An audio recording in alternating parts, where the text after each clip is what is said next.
Hello and a very warm welcome to the old shop. I'm sitting in actually what's the only patch of sun left in the garden at this time in the evening. It's just going down, but I'm sitting where the old caravan used to stand when I was living in the front yard for 18 months in the caravan. So I'm on this rather crumbling bit of concrete with all the wasteland plants around me, but it's really nice to sit here. I think I should make a lot more use of this area. Anyway, what I'm here for is just to welcome you and to explain that this is a bit of a midsummer catch-up.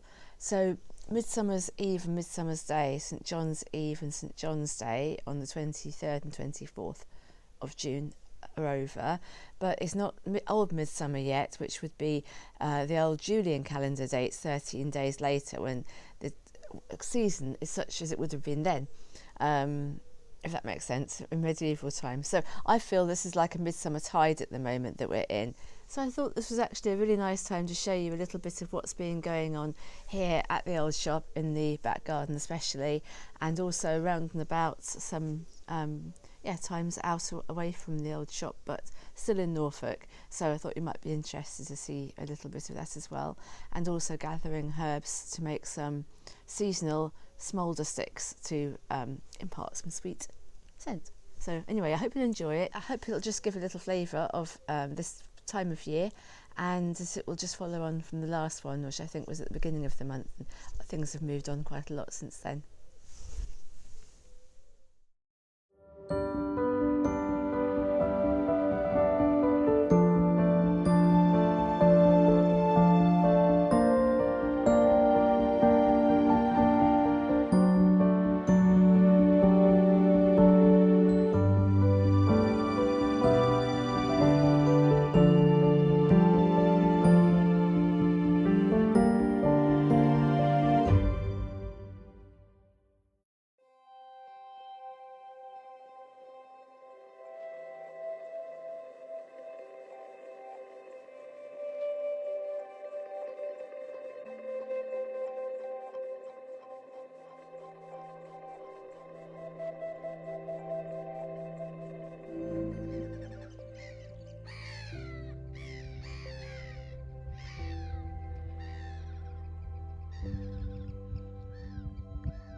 I thought we would just have a little tour of part of the back garden, and there are some bits of it which have really changed and improved, and I've been really lucky and had some help with some of those really unruly areas. Oh gosh, it's made such a difference.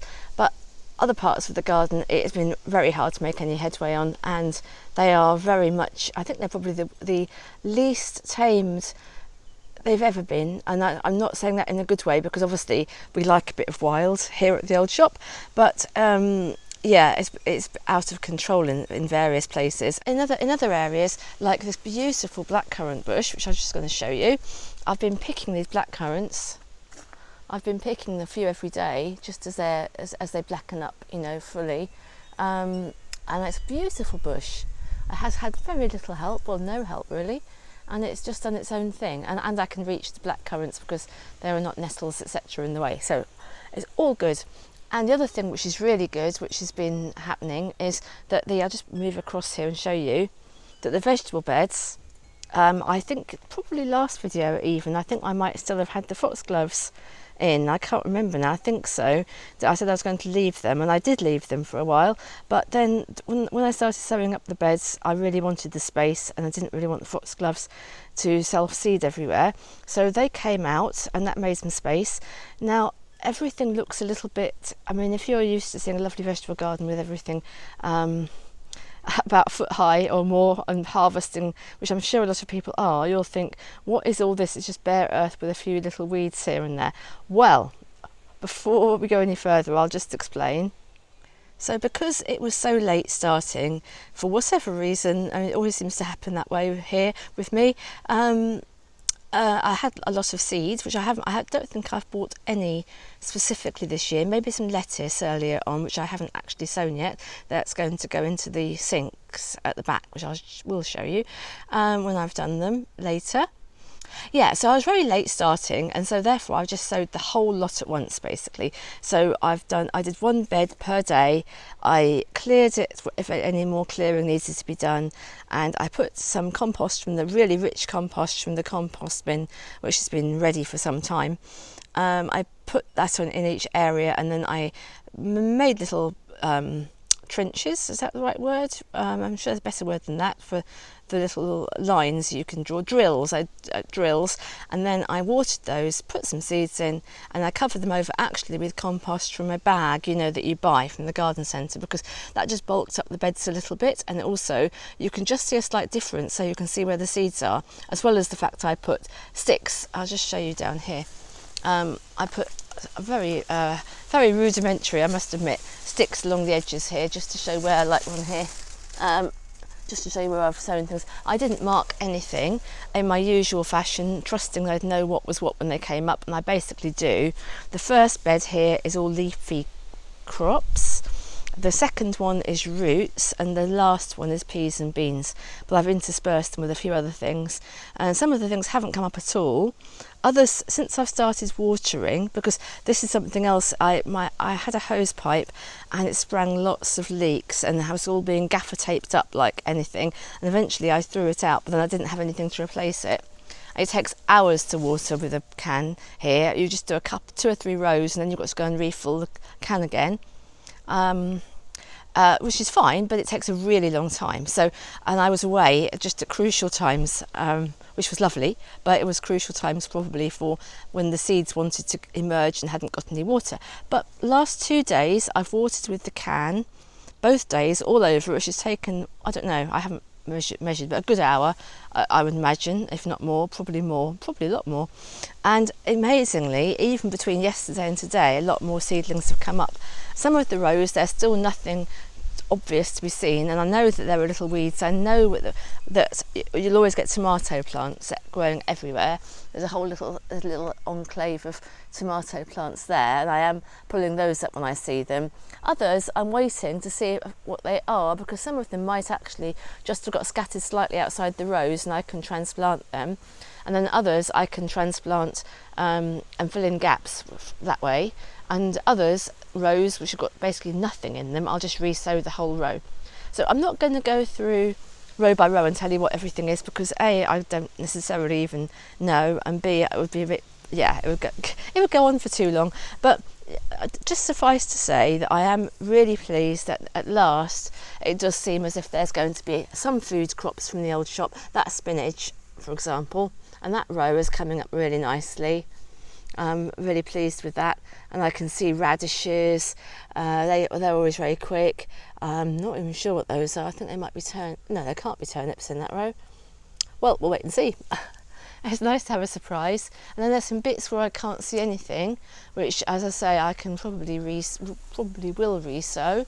And then at the ends where the foxgloves were, I did different things at each one. This one I had some potatoes I found in the shed or in the outbuilding. I just threw organic potatoes that had sprouted, and they were just in a paper bag, and they'd been there for weeks, months. And I thought, well, it's worth putting them in, giving them a go. And as you can see, they're coming up. I haven't had them in very long, and I'm really pleased about that. Again, a bit of water yesterday, and it's made a big difference today, yesterday and today. And we'll just move on to the next bed, and I'll give you a little quick peek at that. So I have to say, this bed is a lot less impressive.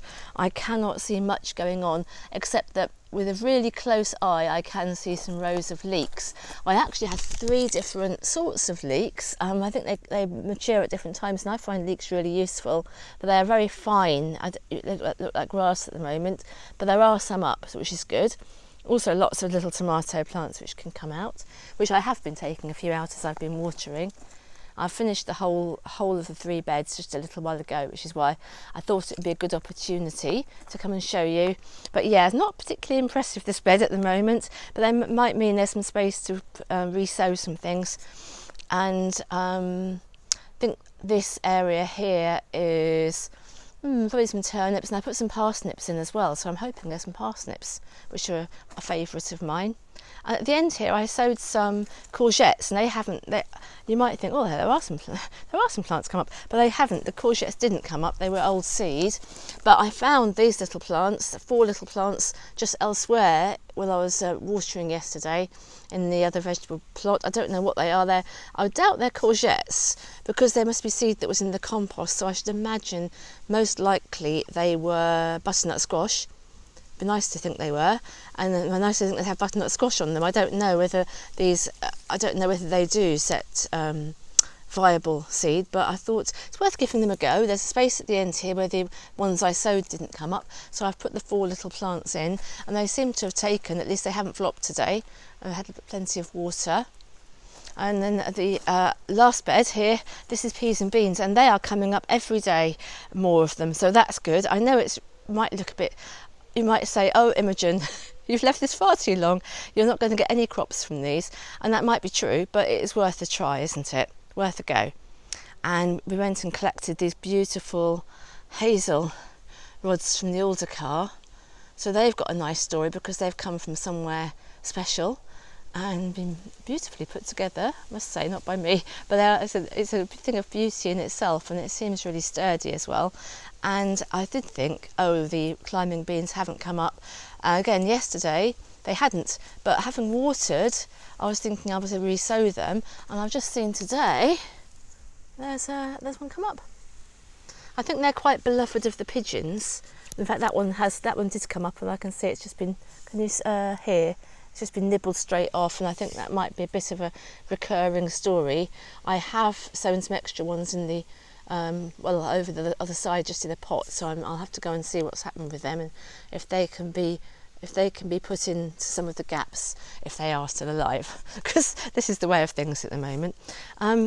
So here we have, I wasn't going to go through everything, but there's some peas, or mange too, and there are some they must be dwarf French beans, and there's some broad beans. And there's not very many of anything. The dwarf beans seem the happiest. Look, there's quite a good germination there. Again, they probably will have quite a high casualty rate with the pigeons, or people say mice like them, but I think here it might be the pigeons. There's one that's been nibbled straight off, but there are quite a lot of them, so I'm hoping there'll be enough. And again, I can and probably should re-sow some in pots.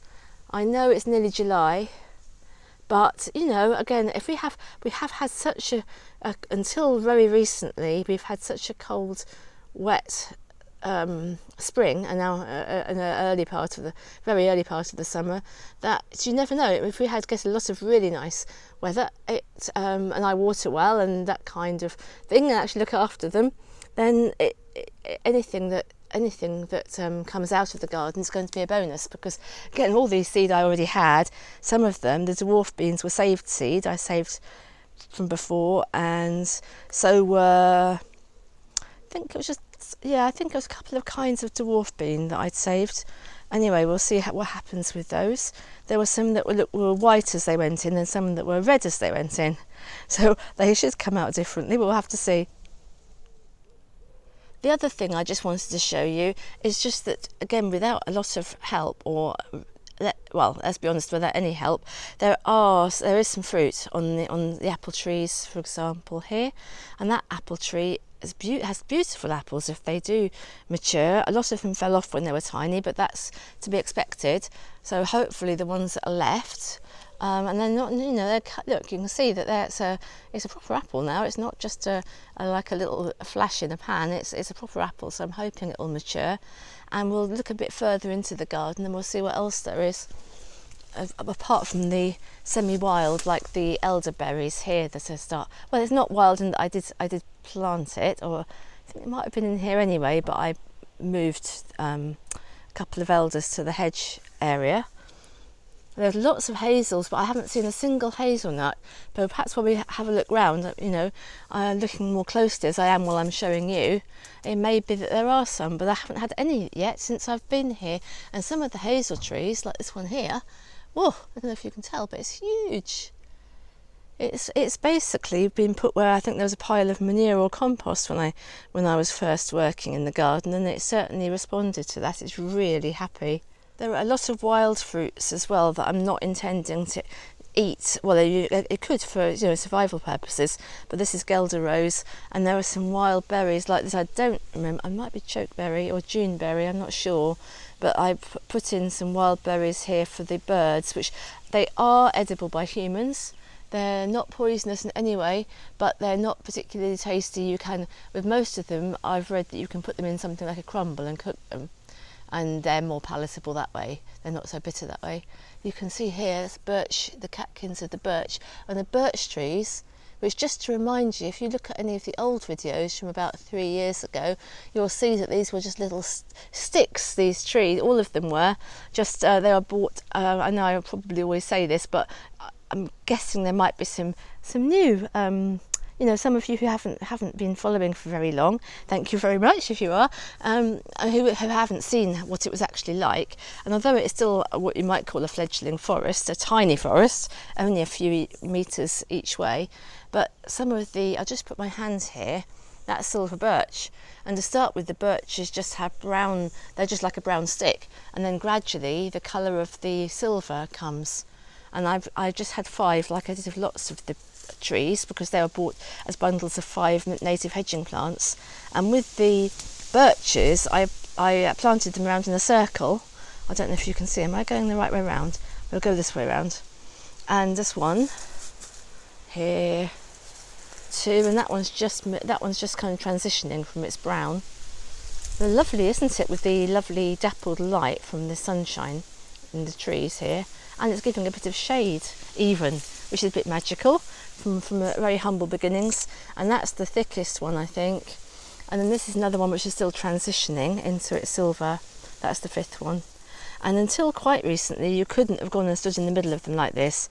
But as I've been saying, I've been having some really, really lovely help. And basically you can now walk into this woodland, which is something that's not really been possible for a very long time, because last year it was completely full of thistles and nettles, and there are thistles and nettles, but I think it's just a case of keeping on top of it a bit more and cutting the path through. You can see that's a path that goes right through diagonally from one side to the other. It makes it look like a proper forest. This is another of the wild fruits. I think I do know what this one's called. I think it's called thimbleberry, and it's a bit more like a raspberry type of fruit, and it's really liked it here. It's quite a big shrub, so I might try eating those and see what they're like, because if they come to anything. I really haven't got the wherewithal to be really watering this, and though when I get my new hose pipe up and running, it might be nice to do now and again.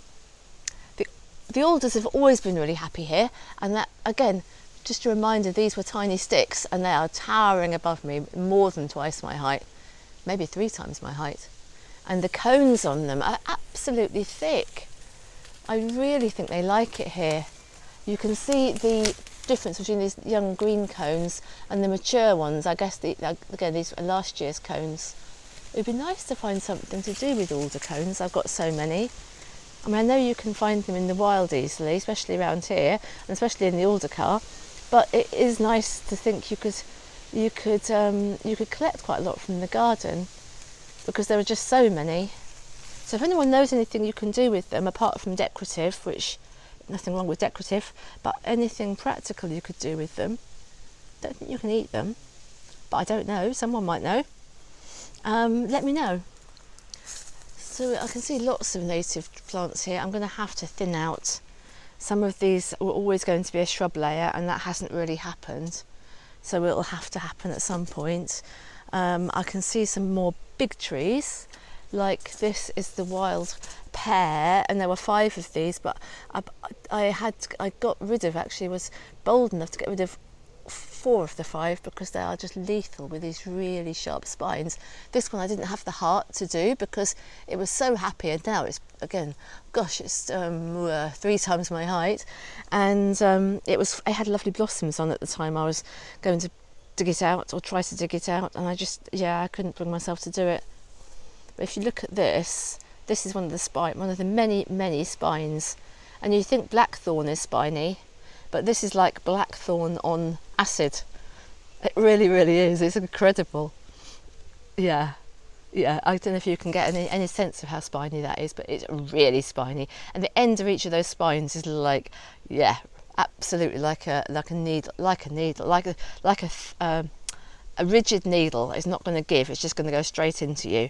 But luckily there is only one, so you just have to be careful, and it's not somewhere you have to walk. But it is. As again, considering it was just a little stick, look at the girth of that trunk. It's a proper tree trunk. This is an apple tree right in the midst of everything. Probably not a very good place for it, but it's there anyway, and it's got some apples on. So I could come out the other side, but it is an extremely messy area on the other side. So I think what we'll do is retrace, and I'll show you what it looks like going up the little path. Look at this beautiful hazel. I know I always say this, but the hazels are probably one of the happiest trees in this garden, which is so surprising there haven't been any hazelnuts, because there are probably 10 hazel trees in this garden, all told. There are lots of buddleia flowers coming out now, and it's really sad because normally you'd expect this to be covered in butterflies, and I suddenly kind of realised I hadn't seen any, well, the odd butterfly, but not masses of them like last year. And then I looked on Facebook, and somebody had said, where are all the butterflies and bees? And then everyone was chiming in, oh goodness, I haven't seen any either. We normally have loads of butterflies and we haven't got any. And that's exactly how it is here. So it's just been a disastrous season for them, because you can see how good this ought to be for the butterflies, as are lots of the other plants here. And I can still hear bees buzzing, but probably in fewer numbers. But it was just, again, if you look back over some of the old videos from the summer, you'll see that it was a mass of red admirals, painted ladies, tortoiseshell butterflies, particularly the red admirals. They were just absolutely covering some of the plants and fluttering everywhere. It was just beautiful. And I've just seen perhaps 1 or 2 this year only. No, nature always rebalances. Especially when it's something to do with the season, and then next season I'm hopeful anyway that it'll be perhaps a really good season for them. This is what I'm up against in this bed. I'm not going to linger on this because it's not something you probably want to really see, and nor do I. So I won't linger on it. But I need to be able to cut these things free, because you've got apple trees with apples on, and it's just so difficult to even see where the tree itself is, because of all the things that are growing up, particularly the bindweed, as usual. But also this false comfrey, which is everywhere. Nothing wrong with it in itself, but it is not. It's very kind of scrappy, and it's just everywhere. It's a bit of here. I have to say it's a bit of a weed. Don't like using the word weed, but it is. As is this rose that suckers everywhere. To start with, I was just pulling out every time I saw a little baby one. I'd pull it out because there were so many, and now I've just lost all control of it, and it's just wherever it wants to be. So we'll just look back here where it actually does look really lovely because of all the sunshine, dappled sunshine, and you've got different colour foliage. You've got all the different colours of the buddleia is a bluier green, and I can see a red admiral on the buddleia, just one, but that's a bit more hopeful, isn't it? Let me just show you, having been talking about them. Perhaps it heard my call. Can you see just up there? It's a bit in shadow there, but I think you can probably see that it's there. I hope so anyway. But it's a bit of a sad sight on its own. Let's hope there are some more to come and join you, little butterfly. There are reddish coloured tinges in some of the leaves, and there's bluey green like the buddleia, and there's this really silvery colour like the sea buckthorn, which this year I thought it was a kind of, wasn't going to take at all in this garden. It looked really spindly and bare, but actually it looks really happy now. And you can see these are going to be the berries, which are bright orange, and they're full of vitamin C. You can go and gather them at the coast. I mean, arguably there's no need to have them in the garden here, but they are here. So while they are here and while I'm here, they're enjoyable to look at because they're getting a different texture in the garden.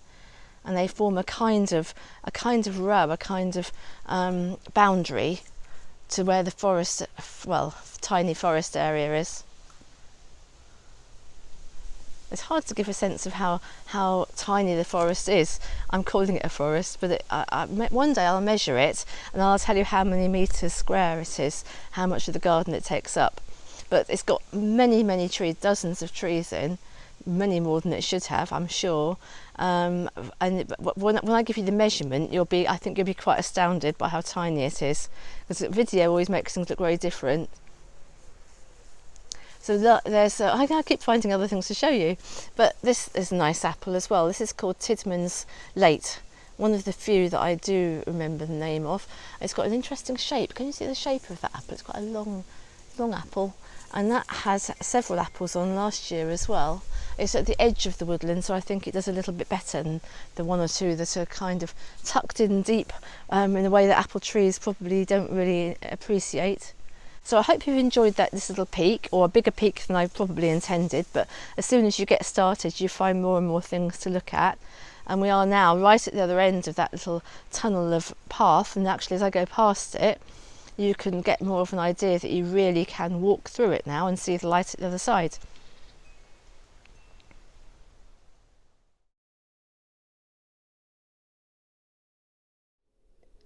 Remember me saying in the last video, I think it was the last one, that I was going to be extra mindful not to keep making things that I don't use just because I can make them or forage them or preserve them. These are the mint and the lemon balm bunches I had hanging up last time. So I'm just showing you how I've put them in a jar, crumbled them up into a jar, and I've actually mixed them together because I'm always going to use them together as a mint and lemon balm tea. So I'm pleased with that. It's just on top of the dresser here. So hopefully I'll perhaps make one or two other things to join them, but not too much. That's my key. Now where they were hanging up, I've just put some rosemary from the garden, and I've collected a few other things as well from the garden, and that's because I'm going to make, as part of my small stash of things, I'm going to make just I think 2 smolder, sweet scented smolder sticks to use. So I thought I'd make 2 because I thought I would do one which is kind of cleansing and protective herbs, and the other one which is more relaxing and dreamy kind of herbs for for sort of meditative stuff. So that's that hung up. I'll just show you the other things I've collected from the garden. So I've just been out in the slight drizzle, and collected these. So I just thought I'd show you when I got back. But I've just collected a few stems of each thing. So make sure I just make one of each kind of stick. So what I've collected here this is catmint, which is quite a magical herb. That'll go in my sort of meditative, trancey kind of stick. And this is hyssop, which will go in the cleansing pile, because the hyssop is a really magical herb, but it's always been used for cleansing and purification. They used to use bunches of it with holy water to asperge or sprinkle the altars, both in Christian times and before that. They kind of took that practice over from the temple practice from before Christianity. So I don't know how old that practice is, but it's in the Old Testament. Anyway, I digress. So we've also got this one is skullcap.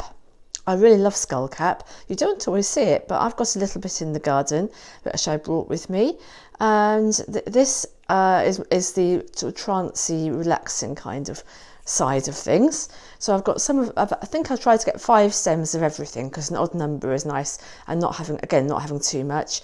And that's all the same, apart from I've got lavender. Now my lavender in the garden here is not a thing of great what's the word? Not a great specimen of lavender. I did sow it from seed, but the actual flowers are really spindly. Well, you can see that the stems are really spindly, and they kind of curve as well. But they'll be fine for the purpose, and they are the sort of meditative, relaxing side. I think you could say it's cleansing. It's kind of a bit multi-purpose lavender, really. But I think I'm going to put it on the side of the relaxation, to relax all the senses. And make them receptive. So that's that. I shall hang those all up. They won't need lots of bunches, because there aren't that many. And then the other herbs I would like, I'm going to go out into and have a look on the hedge verges because I'm looking for mugwort, which is easy. There's loads of mugwort around, which is this kind of trancey side of things. And in my terms, how I'm thinking of it.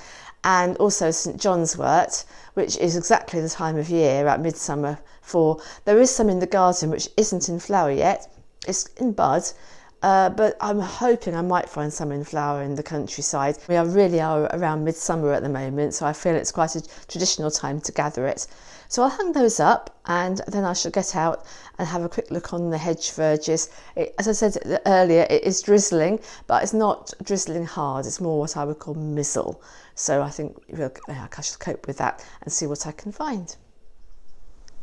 It's quite a strange year weather-wise, and it seems to mean that while I'd have thought lots of flowers would be out, quite a lot are not. They're either finished or they just haven't happened, and I think it's just because they've been a bit confused. Along the actual hedge verges along the lane, it was funny, it looked verdant, but at the same time it looked quite scrappy and sad, as if everything was coming to an end already, which is really strange, but there we are. But I came a bit further along the lane to this little lane that runs parallel to the actual road, which is, I believe on the maps, is named as Munns Lane, Munns, and it's obviously an old way. Down here before I have found St John's wort and mugwort. I did see some mugwort on the way here, but not that much actually, and I thought I'd try and collect it from here instead, especially if I can find some St John's wort.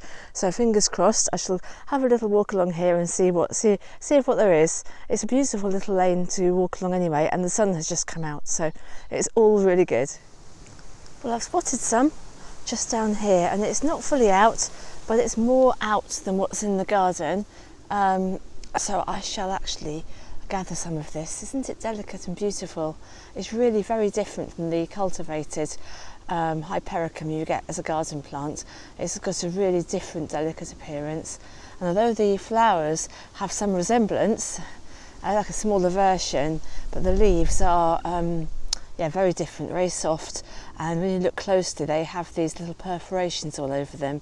And I believe the Latin name has got perforatum in it, because they are perforated. So that's kind of how you know. Well, you should be able to tell you've got the right thing without that. But if you hold them up to the light, you should see the little dots on the leaves as well. So another lovely wild plant I'm seeing here, just seen for the first time here actually, is a griminy. And I do have some of this in the garden. I won't collect it today for my sweet smolder stick, and I've got some which actually came from a verge many years ago, many years ago. In fact, probably 20 years ago, the original plant, which is incredible. Travelled with me, and it's thriving actually at the old shop. So there's another spire. One of its names is Cathedral Spires, and you can see why. And you can drink the leaves as a tea as well, which I'll show you what the leaves look like. If we go down here, they're like that. No, they're quite innocuous. They're a bit similar to quite a few other leaves, I suppose. But I have tried that as a tea, and it's actually really nice. Oh, this purple vetch is lovely as well. That's the first. I've seen quite a bit of yellow vetch along here, but this is the first purple one that I've seen. It feels to start with like there's not very much. Everything is just green. Well, nothing wrong with green, but you know that the flowers aren't here. But when you start actually looking, there's some quite subtle traces as well.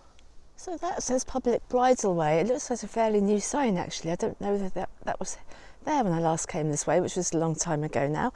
And I don't know where it goes to, but it looks quite enticing, doesn't it, over there? So I'll have to look that up on the map and see where it goes.